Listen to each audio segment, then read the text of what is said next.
You know, what I've been really impressed with is the resonance and sort of the staying power of last year's theme.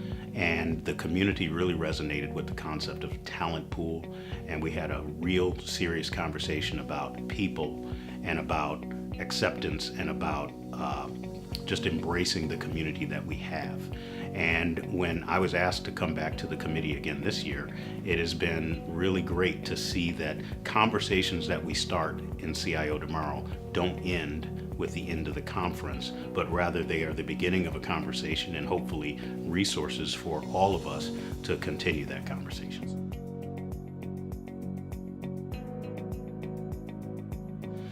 I am hearing that we are becoming more and more attractive.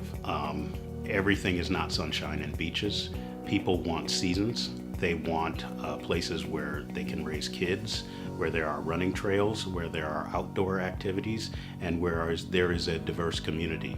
And so I think that the tech workforce is as interested in that kind of environmental diversity as anybody else. I also think that if you want tech workers, you need great tech companies, you need startups, you need great universities. So the environment is attractive to other people. I haven't been out of Central Ohio for a while. I'm here because I love it. So that tells you something about attracting tech talent.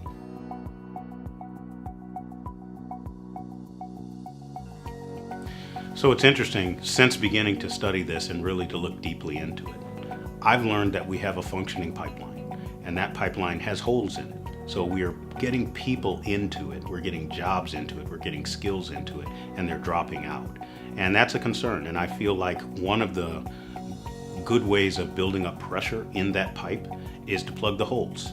Where are we losing people? And I think we're losing people in diversity and inclusion. Out of college, we're not even getting access to the amount of graduates that we have.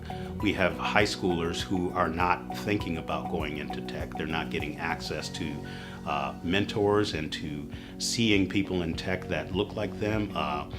Girls who want to go into tech need to see women who are successful in tech. And these are pluggable holes. These are problems that we can solve. I'll also say that I'm really learning about a lot of people who are non-traditional pathways into tech, like the Perscolises of the world, who are getting that first job. They're 1 year, 2 years in, but they're not getting mentors, they're not getting a network, they're not getting the kind of support structures that would allow them to stay in those jobs. That's retention, and that's a pipeline issue that we're losing. We can fix that problem with better mentoring, better community structures.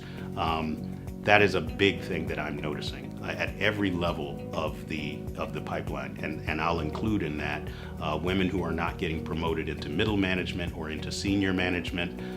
All of those are problems that our pipeline is suffering from.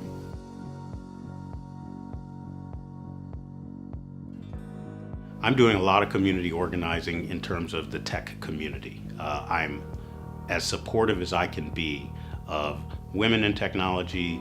I am one of the founders of Black Tech Columbus. I support many other networks such as that.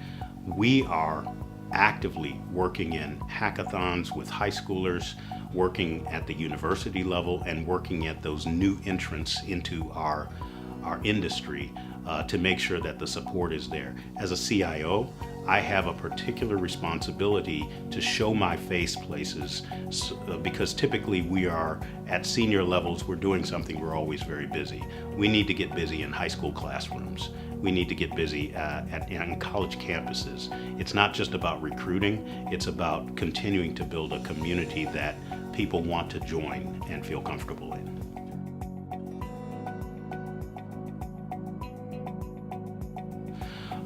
One of the things, I was talking to someone just this morning about innovation in the city of Dublin, and an interesting challenge for us is breaking out of the traditional mode for an organization of our type.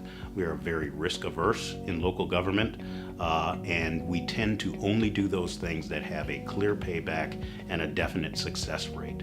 Innovation doesn't work that way. It is risky.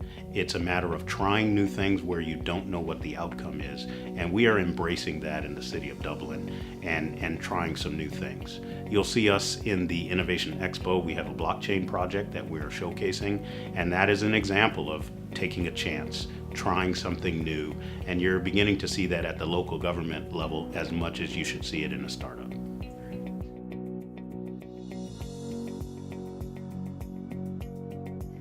You know, I would love to see us marry or combine the concept of talent and people with the concept of innovation. And that is our theme this year. But we're talking about all of that from the stage and from the expo, that you can't get to innovation if you don't have diverse talent moving through our community, our ecosystem, and our environment.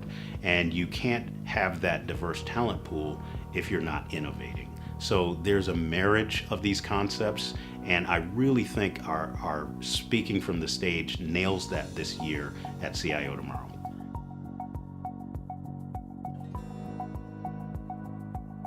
I am counseling people to work with other people, to do what I've been doing, which is, you could call it networking, but I call it really communicating with other people, sharing yourself, your talent, your experiences, even if you don't think that they're that greatly valuable.